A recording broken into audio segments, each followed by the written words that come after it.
New at 6 tonight, more fallout from our series Wilson County 911 Under Fire. Tonight, the head of the state's top emergency communication board says our stories raise red flags.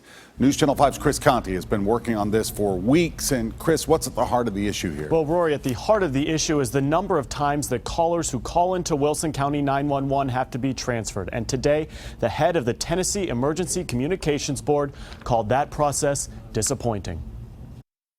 We always say that every second counts in 911. If 1 second means the difference between life and death, and there's people laying on the road, then in calls like these, every second counts. If you'll disconnect, I'll transfer her back. Okay. Thank you.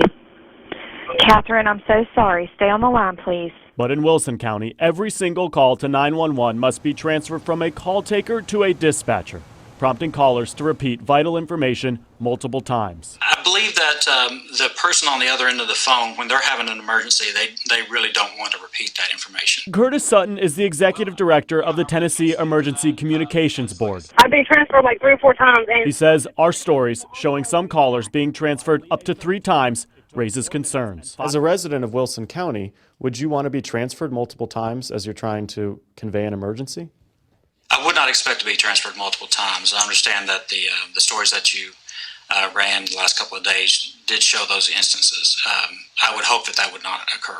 But Wilson County is operating in accordance with state law. The decision to run the 911 system this way is a local, not state decision. If you need help in Wilson County, don't call 911. When you hear people saying that, does that concern you? That does. I live in Wilson County.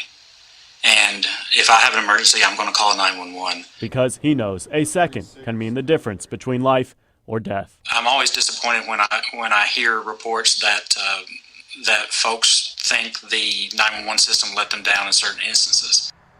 Most everyone involved says the most efficient way to handle this process would be having a centralized dispatch center, but that would be an incredibly expensive process. To see all of our reports on this topic, you can head over to News Channel 5 right now on newschannel5.com. We're live in the newsroom. Chris Conti, News Channel 5.